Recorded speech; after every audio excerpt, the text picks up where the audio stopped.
Que Deus abençoe a sua vida poderosamente em nome do nosso Senhor e Salvador Jesus Cristo. Estamos aqui dando continuidade ao terceiro capítulo do nosso devocional, Esteja onde Jesus está. Para que você esteja onde Jesus está. Por isso eu quero pedir desde já que você se prepare e que você fique comigo até o final dessa meditação, até o final desse devocional, para que você conheça mais sobre o Senhor Jesus. Se você está chegando aqui agora, você pode voltar, ir aí no canal e procurar nosso primeiro capítulo e o segundo capítulo, que nós estamos aqui estudando o Evangelho segundo Mateus, o Evangelho de Mateus. E estamos hoje no capítulo 3. Estaremos dando continuidade no capítulo 3 de Mateus. Então, volte aí, dê uma olhada lá, que nós estamos avançados, já estamos avançando já. Então, para que você não fique sem entender o contexto, é bom que você volte nos primeiros vídeos. Se você já está conosco, hoje nós estaremos dando continuidade, e eu quero pedir que você preste bastante atenção. Hoje, para mim, é algo muito especial, porque eu vou entrar num assunto muito especial aqui. Então, preste bastante atenção. Fique comigo até o final dessa meditação, desse devocional. Se você tem aí a sua Bíblia, peço que você abra em Mateus, capítulo 3. Abra a sua Bíblia no Evangelho segundo Mateus, no capítulo 3. Se você tem também consigo alguma coisa para você anotar, seja uma folha, seja um caderno, eu peço que você pegue, para que você vá acompanhando comigo, meditando comigo e anotando aí o que você achar de interessante. Pastor, achei algo interessante, então você pode pausar e ir anotando e depois acompanhando. Então, abra sua Bíblia no Evangelho de Mateus, no capítulo 3, pegue uma caneta, pegue uma folha, um papel, os cadernos de anotações e vamos dar continuidade ao capítulo 3 de Esteja onde Jesus está. Recobrando, nós falamos primeiro sobre a primeira vinda do Senhor Jesus, explicamos o significado do nome de Jesus, o nome Cristo. Se você ainda não acompanhou, repito, volte lá no primeiro capítulo e no segundo capítulo para você ver. Falamos sobre o nascimento de Jesus, falamos sobre os 3 reis magos, que as pessoas costumam dizer, são os 3 reis magos, que você descobriu que na realidade não é isso. Na realidade, eles não eram 3 reis magos, era um grupo de homens. Tá? As pessoas confundem com 3, nós não temos essa certeza. As pessoas confundem com 3 porque foram o número de presentes que eles ofereceram, o número de ofertas que eles ofereceram ao menino Jesus, ao nosso Senhor Jesus, quando criança. E nós paramos aqui, para nós entrarmos no capítulo 3, a fuga de José para o Egito. José, o pai de Jesus, para o Egito. Então, vamos dar uma meditada aqui para nós não pularmos e vamos continuar no capítulo 3. Então, rapidinho, antes de nós irmos para o capítulo 3, vamos ler o capítulo 2, no versículo 13, para a gente concluir o capítulo 2. E o título diz assim: A fuga para o Egito. Depois que partiram, eis que um anjo do Senhor apareceu a José em sonho e lhe disse: Levanta-te, toma o menino e sua mãe e foge para o Egito. Permanece lá até que eu te diga, pois Herodes há de procurar o menino para matar. José se levantou, tomou o menino e sua mãe durante a noite e partiu para o Egito. E esteve lá até a morte de Herodes. E assim se cumpriu o que o Senhor tinha dito através do profeta: Do Egito chamei o meu filho. Isso está escrito em Oséias capítulo 11, versículo 1. Oséias profetizou isso a respeito.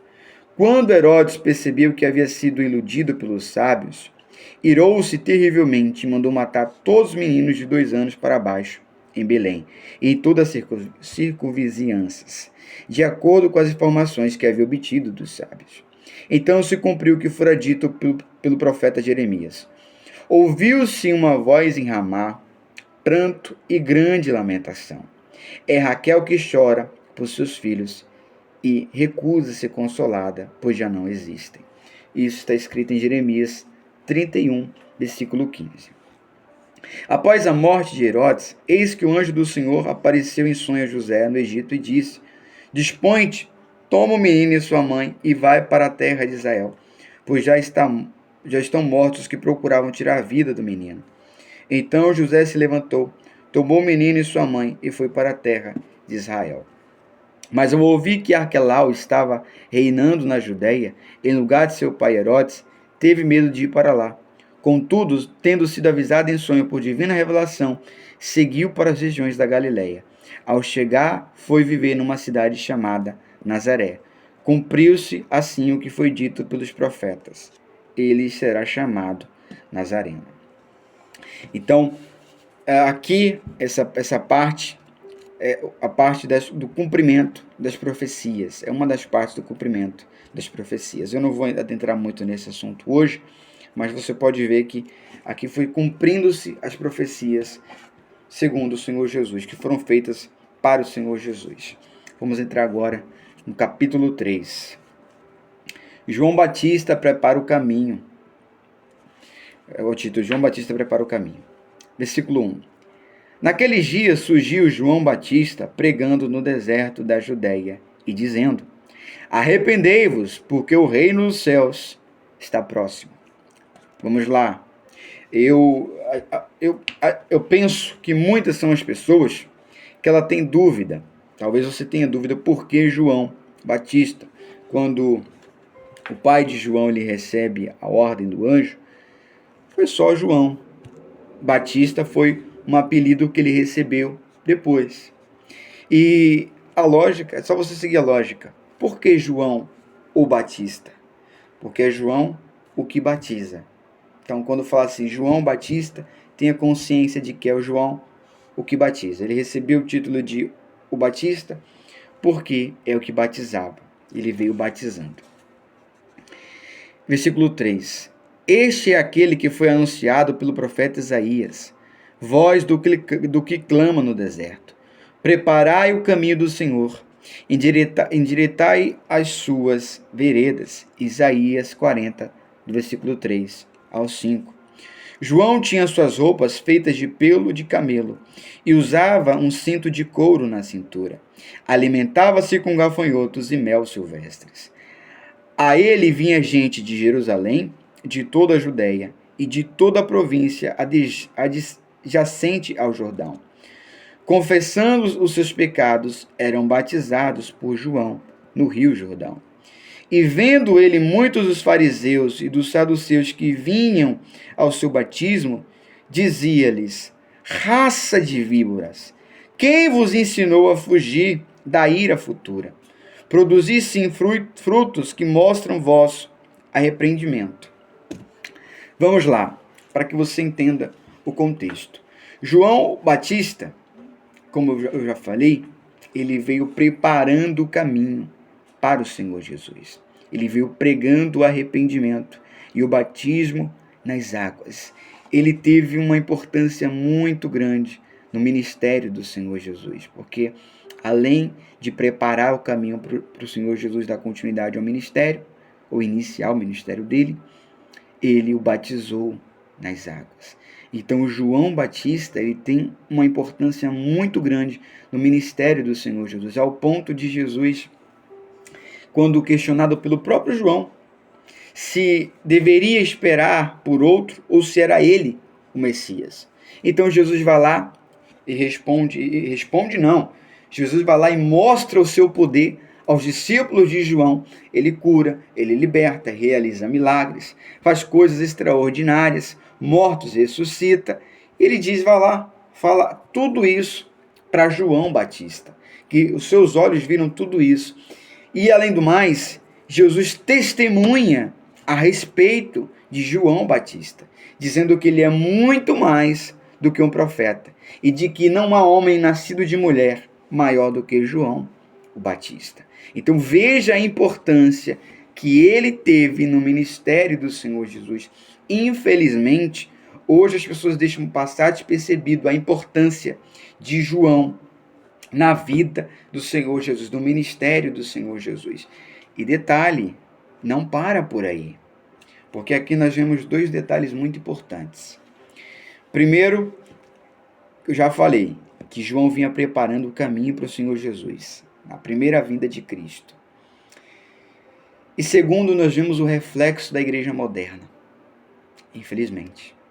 Quando os fariseus e os saduceus, para que você entenda, antes de dar continuidade, os fariseus era a seita mais importante que existia em Israel. Era a seita mais importante, que mais tinha poder de influência sobre o povo.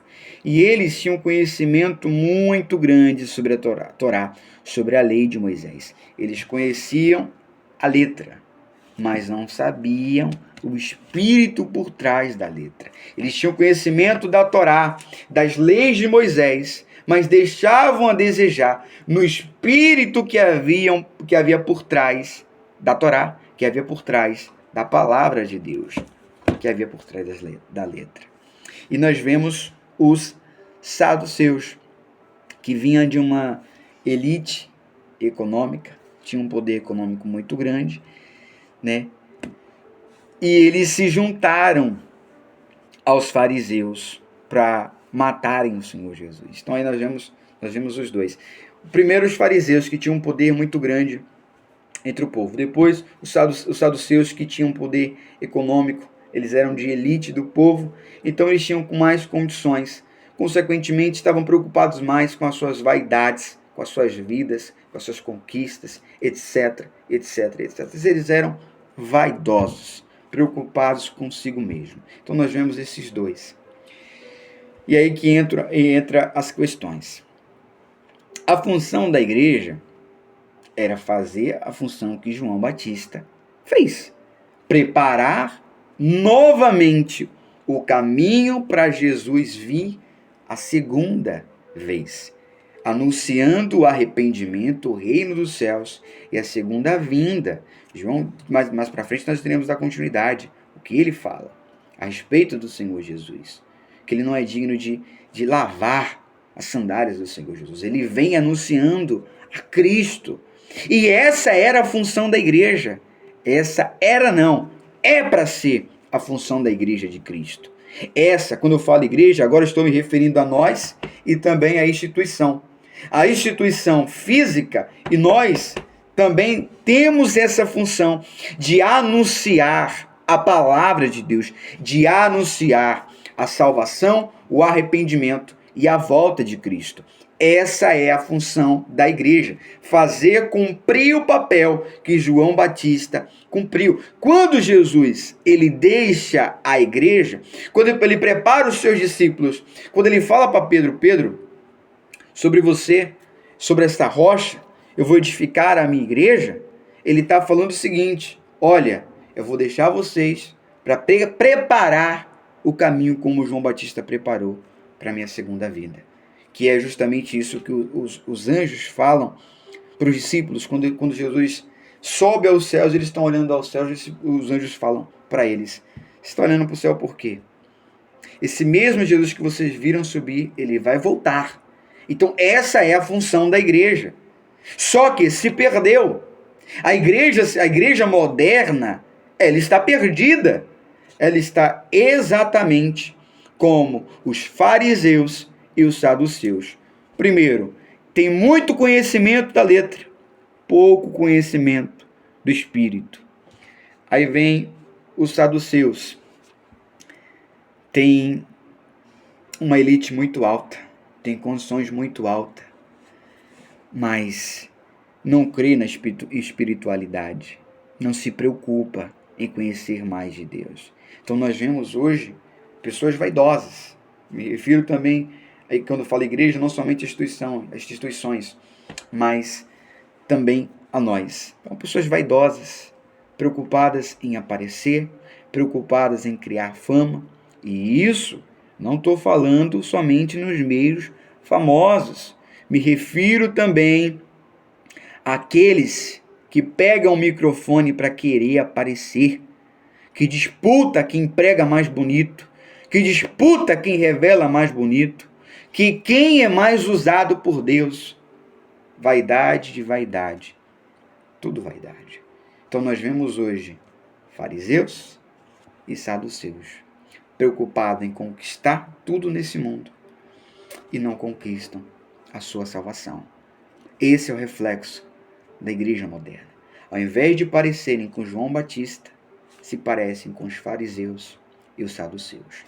Aí, dando continuidade, no versículo 9. Não presumais de vós mesmos, dizendo, temos por pai Abraão, porque eu vos digo que mesmo destas pedras Deus pode gerar filhos a Abraão. O machado já está posto à raiz das árvores, e toda árvore, pois, que não produz bom fruto, é cortada e lançada no fogo. Pausa. Aí nós vemos pessoas que pensam, estou dentro de uma igreja, eu estou salvo. Eu prego, eu estou salvo. Eu oro pelas pessoas, eu estou salvo. Eu tenho uma posição dentro da igreja, eu estou salvo. Eu tenho tantos anos de evangelho, eu estou salvo. Eu sou pastor, eu sou bispo, eu sou obreiro, eu sou isso, eu sou evangelista, eu sou isso, eu sou aquilo outro. Pensam como os fariseus, que pelo fato de estar dentro da igreja, de que estão salvos. E aí João corta, que até mesmo de pedras Deus pode gerar filhos a Abraão. Não pense que é o teu título que vai te salvar. Não pense que é a tua posição, não é a sua pregação que vai te salvar. O que te salva é a sua comunhão com Deus. O que te salva é o arrependimento da sua alma, você se arrepender dos seus pecados. O que te salva é você reconhecer que é pecador. O que te salva é você entregar a sua vida para o Senhor Jesus. Perceba-se que eu falei entregar, eu não falei aceitar. Jesus, ele não é um produto para ser aceitado. É o contrário, meu amigo. Quem precisa ser aceitado somos nós. Pecador somos nós. Nós precisamos ser aceitados por Jesus. Não é perguntar, você aceita Jesus? Isso está muito errado. Quem tem que nos aceitar é Ele. Nós somos falhos. Então, veja a condição que as igrejas estão. Quando eu falo instituição e me refiro também a nós. Então, nós devemos parecer com João Batista. Você que ficou comigo até agora, você não deve parecer os fariseus. Você não pode parecer os fariseus e os saduceus. Você tem que ter a aparência de João Batista. Você tem que ter a aparência de João Batista, preparando o caminho para Cristo, preparando o caminho da salvação. É isso que você deve fazer, anunciando arrependimento. E é por isso que eu estou aqui, para falar para você, esteja onde Jesus está. E onde é que Jesus está? Onde tem pregação de arrependimento, onde tem conversão, onde fala sobre salvação, onde fala sobre céu, sobre inferno, e onde Jesus ele é o centro de fato e de verdade, não camuflado, porque alguns camuflam, pega Jesus assim, por lances, por flashes. Estou falando sobre Jesus, cita o nome de Jesus só por citar, diz assim, eu estou citando. Não, onde de fato ele é o centro. Então ali ele está. Onde estão no centro da vontade de Deus, ali Jesus está. Os fariseus pensavam que Deus era com eles porque eles estavam no meio do povo de Israel. Mas Deus não era com eles. Deus não era com eles. Deus era com João Batista. Deus não usou os sacerdotes. Deus não usou os príncipes do povo. Deus não usou os fariseus. Não usou os saduceus. Deus usou João Batista, que não tinha nada, aparentemente falando, para oferecer a cada um deles. É assim que Deus trabalha. Então, tenha a aparência de João Batista. Dando continuidade. Eu, em verdade, vos batizo com água, para arrependimento. Mas depois de mim vem alguém mais poderoso do que eu, tanto que não sou digno nem de lavar as suas sandálias. Ele vos batizará com o Espírito Santo e com fogo. Ele traz a pá em sua mão e separará o trigo da palha. Recolherá no celeiro o seu trigo e queimará a palha no fogo que jamais se apagará. Então João, ele veio batizando com água. Hoje, nós, pastores, batizamos com água. Mas quem batiza com o Espírito Santo é o Senhor Jesus. E quem batiza com fogo é o Espírito Santo. Nós temos esses 3 batismos: água, Espírito Santo e o batismo com fogo. O homem ele tem que passar por esses 3 batismos. É necessário. Se o nosso Senhor Jesus passou, nós temos que passar. Aí, dando continuidade, nos próximos capítulos eu estarei tratando melhor sobre esses 3 batismos. Versículo 13. Então Jesus veio da Galiléia ao Jordão para ser batizado por João. Mas João se recusava, justificando: sou eu quem precisa ser batizado por ti, e vens tu a mim? Jesus, entretanto, declarou: deixa assim por enquanto, pois assim convém que façamos para cumprir toda a justiça. E João concordou. E sendo Jesus batizado, saiu logo da água. Eis que se abriram os céus, e viu o Espírito de Deus descendo como pomba e vindo sobre ele, Espírito Santo. Em seguida, uma voz do céu disse: este é meu Filho amado, em quem muito me agrado. Aqui entra um assunto muito delicado, muito delicado. Hoje, infelizmente, nós vemos as pessoas cometerem muito o erro de eu vou me preparar para me batizar, vou passar pelo curso de batismo. E responda aqui, você acabou de ler comigo. Qual foi o curso de batismo que Jesus passou aqui, hein? Quantos meses Jesus teve que esperar para se batizar aqui, hein, depois que veio falar com João? Ele falou com João para ser batizado. Então Jesus veio da Galiléia ao Jordão para ser batizado por João.